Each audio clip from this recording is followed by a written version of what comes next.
Everyone, welcome back to my YouTube channel study in Bengali. তো তোমাদের ডাব্লিউবিপিএসসির যে নতুন প্যাটার্নটা আমরা ডাব্লিউবিসিএস পরীক্ষায় দেখতে পেলাম, তো সেই অ্যাকর্ডিং টু পিএসসির আপকামিং পরীক্ষা মূলত মিসলেনিয়াসের জন্য আমাদের যে নতুন প্যাটার্ন অনুযায়ী জিকের ক্লাসটা করানো হচ্ছিল, আজকে তার আরও একটা ক্লাস। এখানে আমরা মিসলেনিয়াস পরীক্ষার জন্য গুরুত্বপূর্ণ 30টা প্রশ্ন নিয়ে আলোচনা করি, যেগুলো কিন্তু তোমাদের ডাব্লিউবিপিএসসির নতুন যে প্যাটার্ন ফলো করে কিন্তু ডাব্লিউবিসিএস পরীক্ষাটা কদিন আগে অনুষ্ঠিত হলো, সেটাকেই এখানে অনুসরণ করে ক্লাসগুলো করানো হচ্ছে। আজকে তোমাদের ক্লাস নাম্বার 9। তাহলে চলো কথা না বাড়িয়ে শুরু করি। দেখো আজকের প্রথম প্রশ্ন কি বলেছে, ভারতের স্বাধীনতা আন্দোলনের সময় গঠিত রেড শার্টস বা লাল কোর্তা বাহিনীর নেতৃত্ব কে দিয়েছিলেন? আমরা একবার অপশানগুলো পড়ব। খান আব্দুল গফর খান, মৌলানা আবুল কালাম আজাদ, মোহাম্মদ আলী জিন্না নাকি আসফ আলী? তো সঠিক অ্যান্সার কী হবে এই প্রশ্নের? তো দেখো যে রেড শার্টস, ঠিক আছে, রেড শার্টস বা লাল কোর্তা, এটা কাকে বলা হয়? এটা কিন্তু বা এই লাল কোর্তা বাহিনীর নেতা কাকে বলা হয়? তো সঠিক অ্যান্সার কিন্তু হচ্ছে খান আব্দুল গফর খান। পরবর্তী প্রশ্ন দেখব কি বলেছে আজকের 2 নম্বর প্রশ্ন, যে কোনো পরিবাহীর রোধ বা রেজিস্ট্যান্স তার প্রস্থচ্ছেদের ক্ষেত্রফলের সাথে কিভাবে পরিবর্তিত হয়?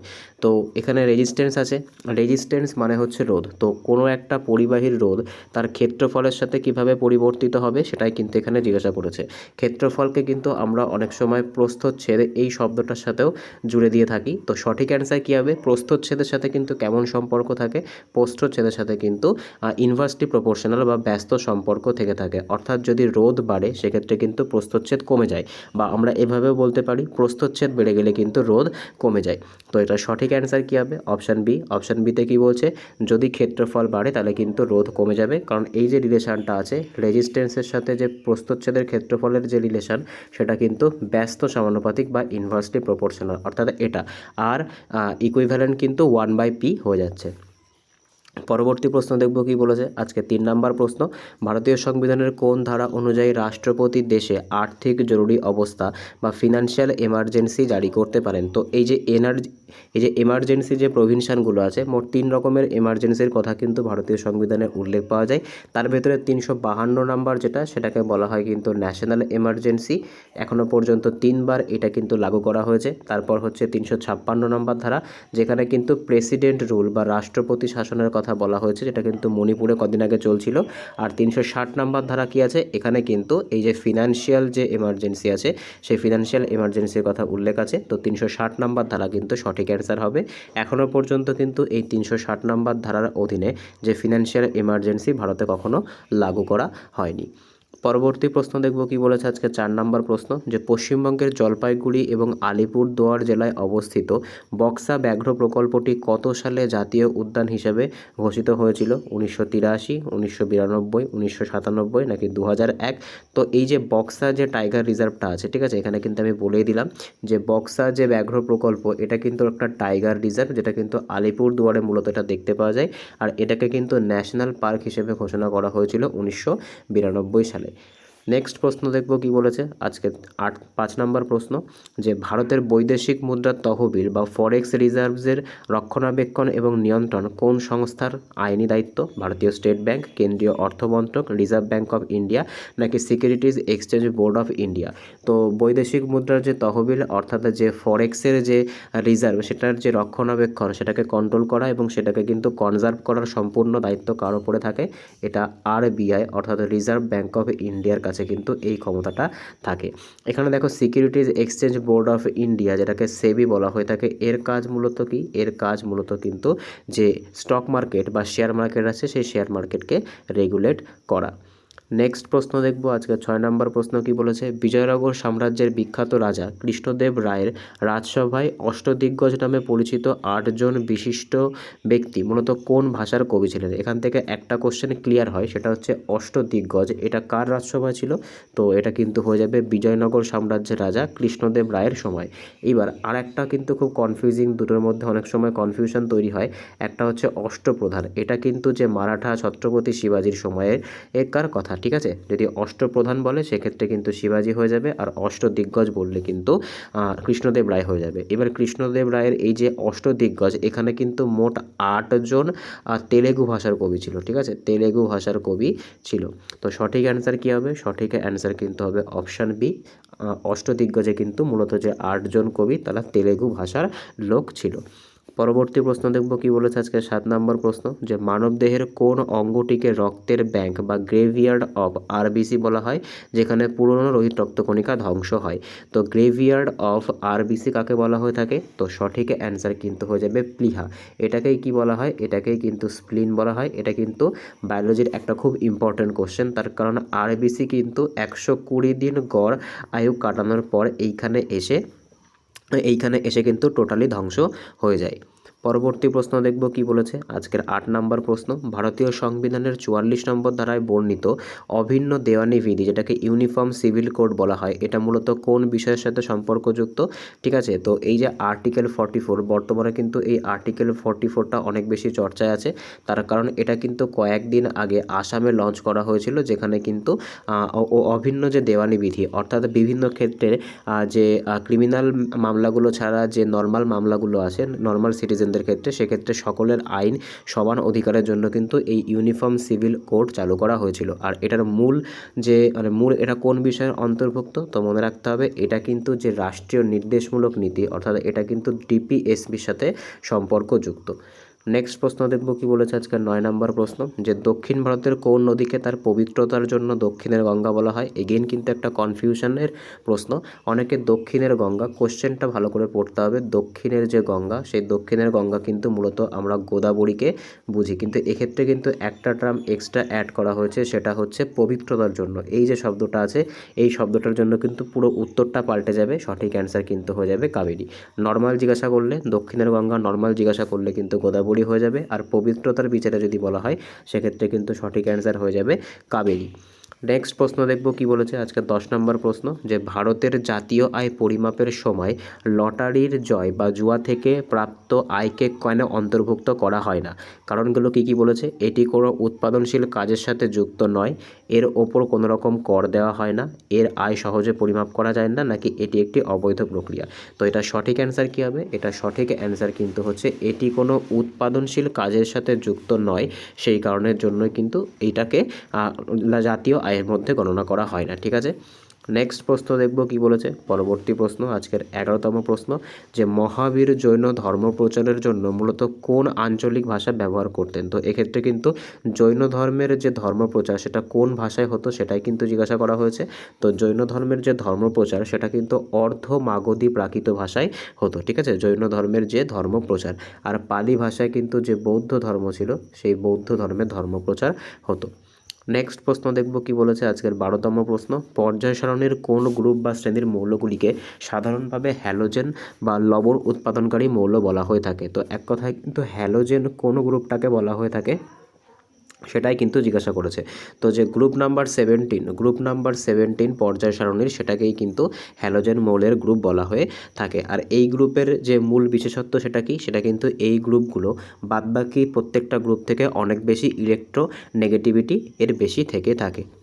নেক্সট প্রশ্ন দেখব কি বলেছে, পরবর্তী প্রশ্ন আজকে 13তম প্রশ্ন, যে ভারতের পঞ্চায়েতি রাজ ব্যবস্থার কাঠামোটি মূলত কয় স্তর বিশিষ্ট? তো যে পঞ্চায়েতি রাজ সিস্টেম আছে যেটা কিন্তু আর্টিকেল 40 যেটা ডিপিএসপির মধ্যে উল্লেখিত আছে, এবং যে পঞ্চায়েতি রাজ যেটা 1992-তে 73তম সংবিধান সংশোধনের মাধ্যমে আনা হয়েছিল, তো এর যে মূল কাঠামোটা সেটা কিন্তু বর্তমানে তিনটে স্তর বিশিষ্ট, অর্থাৎ ত্রিস্তরীয় কিন্তু কাঠামো এখানে লক্ষ্য করা যায়। নেক্সট প্রশ্ন দেখব কি বলেছে আজকে 14তম প্রশ্ন, পশ্চিমবঙ্গের মালভূমি অঞ্চলের প্রধান নদী দামোদর মূলত কোন পাহাড় বা মালভূমি থেকে উৎপন্ন হয়েছে? ছোটনাগপুরের খামারপাত পাহাড়, মহাকাল পর্বত, রাজমহল পাহাড়, নাকি অযোধ্যা পাহাড়? তো এই যে দামোদর নদ, এই দামোদর নদের যদি আমরা উৎসস্থল সম্পর্কে জানতে চাই তাহলে সেক্ষেত্রে কিন্তু ছোটনাগপুরের যে খামারপাট পাহাড় এখান থেকে কিন্তু দামোদরের উৎপত্তি হয়েছে। আর দামোদরকে কি বলা হয়ে থাকে? দামোদর প্রচুর বন্যাপ্রবণ একটা নদী, সেই কারণের জন্য কিন্তু এটাকে বাংলার দুঃখ বলা হয়ে থাকে। পরবর্তী প্রশ্ন দেখব কি বলেছে আজকের 15তম প্রশ্ন, যে ভারতে 1 টাকার নোটের নিচের কার স্বাক্ষর বা সই থাকে। তো যে 1 টাকার নোট থাকে সেই 1 টাকার নোট কিন্তু বর্তমানে খুব কম দেখতে পাওয়া যায়, কিন্তু এই যে 1 টাকার নোট, এই 1 টাকার নোটে কিন্তু যে কেন্দ্রীয় অর্থ সচিব, ঠিক আছে, সেন্ট্রাল যে ফিনান্স সেক্রেটারি থাকে তার কিন্তু সিগনেচার থাকে। নেক্সট প্রশ্ন দেখব কি বলেছে আজকে 16তম প্রশ্ন, যে 1857 সালে মহাবিদ্রোহের সময় দিল্লির নামমাত্র মোগল সম্রাট দ্বিতীয় বাহাদুর শাহকে বন্দি করে ব্রিটিশরা কোথায় নির্বাসনে পাঠিয়েছিল। শ্রীলঙ্কা, ব্রহ্মদেশ বা মায়ানমার, যেটাকে রেঙ্গুনও বলা হয়, আন্দামান নাকি হচ্ছে নেপাল। তো 1857 সালের যে ক্রান্তি হয়েছিল সেই ক্রান্তিতে যেটাকে আমরা সিপাহী বিদ্রোহ বলে থাকি, এখানে কিন্তু দিল্লি থেকে লেড করেছিল কে, দিল্লি থেকে কিন্তু পুরো বিষয়টা লেড করেছিল দ্বিতীয় বাহাদুর শাহ। এবার এই দ্বিতীয় বাহাদুর শাহকে কিন্তু ব্রিটিশরা কোথায় নির্বাসনে পাঠিয়েছিল, সেটা কিন্তু ব্রহ্মদেশ, মায়ানমার, বা এক কথায় কিন্তু ডাইরেক্ট যদি জিজ্ঞাসা করা হয় সেক্ষেত্রে কিন্তু রেঙ্গুন সঠিক অ্যান্সার হবে। পরবর্তী প্রশ্ন দেখব কি বলেছে আজকে 17তম প্রশ্ন, যে উদ্ভিদের পাতা তৈরির সময় খাদ্য তৈরির পর তা কোন কলার মাধ্যমে শরীরের বিভিন্ন অংশে ছড়িয়ে পড়ে। তো এক কথায় বলতে চেয়েছে যে উৎপন্ন খাদ্য, যেটাকে আমরা গ্লুকোজ বলি, সেই গ্লুকোজ সারা শরীরে উদ্ভিদের কোন কলার মাধ্যমে প্রবাহিত হয়। তো সঠিক অ্যান্সার কিন্তু হয়ে যাবে ফ্লোয়েম, কারণ আগেই বলে দিয়েছি যে ফুড ফর কি হয়, ফুড ফর কিন্তু হয়ে যায় ফ্লোয়েম কলা, আর যদি মিনারেলস বা জল বলতো সেক্ষেত্রে কিন্তু জাইলেম কলা সঠিক অ্যান্সার হতো। নেক্সট প্রশ্ন দেখব আজকের 18তম প্রশ্ন, যে ভারতের কোন রাজ্যের বিধানসভার সদস্য সংখ্যা সর্বোচ্চ কত হতে পারে তা সংবিধানে নির্দিষ্ট করা হয়েছে। তো বিধানসভার যে সদস্য সংখ্যা সেটা যদি আমরা সর্বোচ্চ দেখি তাহলে সর্বোচ্চ কতজন হতে পারে। তো দেখো এখানে কিন্তু সঠিক অ্যান্সার দেওয়া আছে, সর্বোচ্চ কিন্তু 500 জন পর্যন্ত বিধানসভার সদস্য সংখ্যা হতে পারে, আর কমপক্ষে কিন্তু 60 জন। এটা হচ্ছে ম্যাক্সিমাম লিমিট আর এটা কিন্তু হচ্ছে মিনিমাম লিমিট। নেক্সট প্রশ্ন দেখব পরবর্তী কি বলেছে আজকের 19তম প্রশ্ন, পশ্চিমবঙ্গের ঝাড়গ্রাম এবং পশ্চিম মেদিনীপুর জেলার মধ্য দিয়ে প্রবাহিত সুবর্ণরেখা নদীটি শেষ পর্যন্ত কোথায় গিয়ে মিলিত হয়েছে। রূপনারায়ণ, হুগলি, বঙ্গোপসাগর নাকি চিল্কা হ্রদ। তো এটা কিন্তু মালভূমি অঞ্চলের নদী সুবর্ণরেখা, এটা কিন্তু এন্ডে গিয়ে বঙ্গোপসাগরে পতিত হয়েছে। সুবর্ণরেখার কিন্তু আর একটা নামও আছে, এটাকে কিন্তু সোনার রেণুর নদীও বলা হয়ে থাকে। অনেক সময় কিন্তু ডাইরেক্ট এই কোশ্চেনটাও জিজ্ঞাসা করতে পারে যে সোনার রেণুর নদী কাকে বলা হয়, তো এটা কিন্তু সুবর্ণরেখাকে বলা হয়। নেক্সট প্রশ্ন দেখব আজকের 20তম প্রশ্ন, যখন দেশের বাজারে ক্রমাগত মুদ্রা সরবরাহ বৃদ্ধি পায় এবং পণ্যের মূল্যস্তর হু করে বাড়ে তখন সেই অর্থনৈতিক অবস্থাকে কি বলে। মুদ্রাস্ফীতি, মুদ্রা সংকোচন নাকি অস্থিরতা বা স্থিরতা। তো সঠিক অ্যান্সার কী হবে, এটা সঠিক অ্যান্সার কিন্তু হচ্ছে মুদ্রাস্ফীতি, যেটাকে কি বলা হয়ে থাকে, যেটাকে কিন্তু বলা হয়ে থাকে ইনফ্লেশন। এই ইনফ্লেশনকে কন্ট্রোল করার জন্য কিন্তু আরবিআই একটা সিস্টেম বার করেছে, তার নাম কি, তার নাম কিন্তু হচ্ছে monetary policy committee. Monetary policy committee, যেটা কিন্তু এই যে ইনফ্লেশনের জন্য যে রেপো রেট হয়ে থাকে সেই রেপো রেটকে প্রত্যেক 2 মাস অন্তর অন্তর পাল্টানোর কাজ করে। নেক্সট প্রশ্ন দেখব কি বলেছে আজকের 21তম প্রশ্ন, যে দিল্লির কোন সুলতান প্রথম রেশনের মতো নিয়ন্ত্রিত বাজার দর ব্যবস্থা বা মার্কেট কন্ট্রোল পলিসি চালু করেছিল। তো এক কথায় কিন্তু এখানে জানতে চেয়েছে যে বাজার দর নিয়ন্ত্রণ কোন সুলতান দ্বারা করা হয়েছিল। তো সঠিক অ্যান্সার কিন্তু হবে আলাউদ্দিন খলজি। আলাউদ্দিন খলজি সম্পর্কে কিছু জিনিস মনে রাখতে হবে, যেরকম আলাউদ্দিন খলজিকে কিন্তু দ্বিতীয় সিকান্দার বলা হয়ে থাকতো, ঠিক আছে, দ্বিতীয় সিকান্দার। আর এক্ষেত্রে মনে রাখতে হবে যে সিকান্দার মানে কিন্তু আলেকজান্ডার দি গ্রেটকে বোঝানো হয়েছে, ঠিক আছে। এবার আলাউদ্দিন খলজি সম্পর্কে আরেকটা জিনিস তোমাদের আগের দিন পড়িয়েছিলাম, সেটা হচ্ছে দাগ এবং হুলিয়া যে সিস্টেম, দাগ ফর হচ্ছে ঘোড়া এবং হুলিয়া হচ্ছে সেনাদের জন্য, এটাও কিন্তু আলাউদ্দিন খলজির সময় চালু করা হয়েছিল। পরবর্তী প্রশ্ন দেখব কি বলেছে আজকের 22তম প্রশ্ন, যে সূর্য থেকে পৃথিবীতে তাপ মূলত কোন পদ্ধতিতে পৌঁছায় যার জন্য কোনো জড় মাধ্যমের প্রয়োজন হয় না। তো সঠিক অ্যান্সার কী হবে, সঠিক অ্যান্সার কিন্তু হচ্ছে বিকিরণ। যখন কোনো দুটো অবজেক্টের মাধ্যমে কোনো রকম মিডিয়াম থাকে না, অর্থাৎ ভ্যাকিউম থাকে, তো সেই মাধ্যমে কিন্তু কেবলমাত্র বিকিরণ বা রেডিয়েশন যে মেথডটা আছে সেখান থেকেই কিন্তু তাপ বা আলো আসা সম্ভব। যদি কঠিন পদার্থ হয় তাহলে সেক্ষেত্রে কিন্তু সেটা পরিবহনের মধ্যে দিয়ে হয়, আর যদি তরল পদার্থ হয়, ফর এক্সাম্পল নদী, সমুদ্র, সেক্ষেত্রে পরিচালন পদ্ধতি কাজে লাগানো হয়। নেক্সট প্রশ্ন দেখব, পরবর্তী প্রশ্ন কি বলেছে আজকে 23তম প্রশ্ন, যে ভারতের সংবিধানের প্রস্তাবনা বা প্রিয়াম্বেলে সমাজতান্ত্রিক এবং ধর্মনিরপেক্ষ শব্দ দুটি কততম সংবিধান সংশোধনীর মাধ্যমে যুক্ত করা হয়েছিল। তো সঠিক অ্যান্সার কী হবে, তো কি বলছে প্রশ্নটা দেখো, মাঝে একটু বাফারিংয়ের জন্য খুবই সরি। যে ভারতের সংবিধানের প্রস্তাবনা বা প্রিয়াম্বেল সমাজতান্ত্রিক এবং ধর্মনিরপেক্ষ কথা দুটি সংবিধানের কততম সংশোধনের মাধ্যমে যোগ করা হয়েছিল? তো সঠিক অ্যান্সার কী হবে? সঠিক অ্যান্সার কিন্তু হচ্ছে 1976 সালের যে 42তম সংবিধান সংশোধনী হয়েছিল, সেই 1976 সালের 42তম সংবিধান সংশোধনীর মাধ্যমে কিন্তু এই সমাজতান্ত্রিক এবং ধর্মনিরপেক্ষ শব্দ দুটি সংবিধানে অ্যাড করা হয়েছিল। পরবর্তী প্রশ্ন দেখব কি বলেছে আজকে 24তম প্রশ্ন। শিবসমুদ্রম জলপ্রপাতটি ভারতের কোন রাজ্যে এবং কোন নদীর ওপর গড়ে উঠেছে? কর্ণাটক, অন্ধ্রপ্রদেশ, মধ্যপ্রদেশ, মহারাষ্ট্র। রাজ্যের কথা বললাম, আর নদী বলতে কাবেরী, কৃষ্ণা, নর্মদা, গোদাবরী। তো সঠিক অ্যান্সার কী হবে? সঠিক অ্যান্সার কিন্তু হচ্ছে শিবসমুদ্রম, এই যে জলপ্রপাতটি আছে এটা কিন্তু কাবেরী নদীর ওপরে কর্ণাটকে অবস্থিত। পরবর্তী প্রশ্ন দেখব কি বলেছে। পরবর্তী প্রশ্ন আজকের 25তম প্রশ্ন, যে reserve bank of India RBI বাণিজ্যিক ব্যাঙ্কগুলিকে আমানত নির্দিষ্ট পরিমাণে নগদ হিসেবে নিজের কাছে রাখার জন্য বাধ্য করে তাকে কি বলা হয়? এসএলআর, সিআরআর বা cash reserve ratio, repo rate নাকি রিভার্স রেপো? তো সঠিক অ্যান্সার কী হবে? এটা সঠিক অ্যান্সার কিন্তু হচ্ছে সিআরআর, যেটাকে কি বলা হয়ে থাকে? যেটাকে কিন্তু বলা হয়ে থাকে ক্যাশ রিজার্ভ রেশিও। কি বলা হয় এটাকে? Cash reserve ratio. এইটা অনুযায়ী কিন্তু প্রত্যেক ব্যাংকে কিছু পরিমাণ টাকা তাদের কাছে অবশ্যই রাখতে হয়, যেটা কিন্তু খরচ করা যায় না।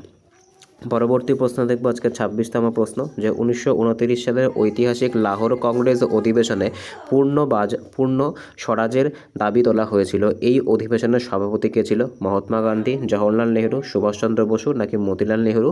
তো সঠিক অ্যান্সার কী হবে? 1929 সালে যে বিখ্যাত লাহোর অধিবেশন হয়েছিল, যেখানে পূর্ণ স্বরাজের দাবি তোলা হয়, সেখানে কিন্তু জওহরলাল নেহরু কী করেছিল? সভাপতিত্ব গ্রহণ করেছিল। পরবর্তী প্রশ্ন দেখব কি বলেছে আজকে 27তম প্রশ্ন, যে মানুষের লালারসে উপস্থিত কোন এনজাইম বা উৎসেচক শ্বেতসার বা স্টার্চকে মল্টোজে ভাঙতে সাহায্য করে? তো লালারসে এক কথায় কিন্তু প্রশ্নটা হবে লালারসে কোন এনজাইম থাকে যা কিন্তু শ্বেতসারকে ভাঙতে বা কার্বোহাইড্রেটকে ভাঙতে সাহায্য করে? তো এটা সঠিক অ্যান্সার কী হবে? এটা সঠিক অ্যান্সার কিন্তু হয়ে যাবে টায়ালিন। এই যে উৎসেচকটা আছে এটাই কিন্তু এই কাজটা করে। পেপসিন কি করে? পেপসিন কিন্তু প্রোটিনকে ভাঙতে সাহায্য করে। লাইপেজ কি করে? লাইপেজ কিন্তু ফ্যাটকে ভাঙতে সাহায্য করে। নেক্সট প্রশ্ন দেখব কি বলেছে আজকের 28তম প্রশ্ন, যে লোকসভার কোনো সদস্য পদত্যাগ করতে চাইলে তার পদত্যাগপত্র কার কাছে জমা দিতে হবে? ভারতের রাষ্ট্রপতি, ভারতের প্রধানমন্ত্রী, লোকসভার স্পিকার বা অধ্যক্ষ এবং সংসদীয় বিষয়ক মন্ত্রী। তো সঠিক অ্যান্সার কী হবে? লোকসভার কোনো সদস্য যদি পদত্যাগ করতে চায় তাহলে তার পদত্যাগপত্র কিন্তু লোকসভার যে স্পিকার বা লোকসভার যিনি অধ্যক্ষ হয়ে থাকেন তার কাছে কিন্তু জমা দিতে হয়। আর স্পিকার যদি পদত্যাগ করতে চায় তাহলে সেক্ষেত্রে কিন্তু স্পিকারকে ডেপুটি স্পিকারের কাছে, লোকসভা যিনি ডেপুটি স্পিকার থাকে তার কাছে পদত্যাগপত্র জমা করতে হয়। পরবর্তী প্রশ্ন দেখব কি বলেছে। পরবর্তী প্রশ্ন আজকে 29তম প্রশ্ন, পশ্চিমবঙ্গের সুন্দরবন অঞ্চলের সীমানা প্রথম কোন দুই বিজ্ঞানী বা সমীক্ষক মানচিত্রে চিহ্নিত করেছিলেন? বুকানন এবং হ্যামিল্টন, ভ্যাম্পিয়ার এবং হজেস, হান্টার এবং কটন এবং ওরাম ও নেরেন। তো সঠিক অ্যান্সার কী হবে? এটা সঠিক অ্যান্সার কিন্তু হচ্ছে ড্যাম্পিয়ার এবং হজেস।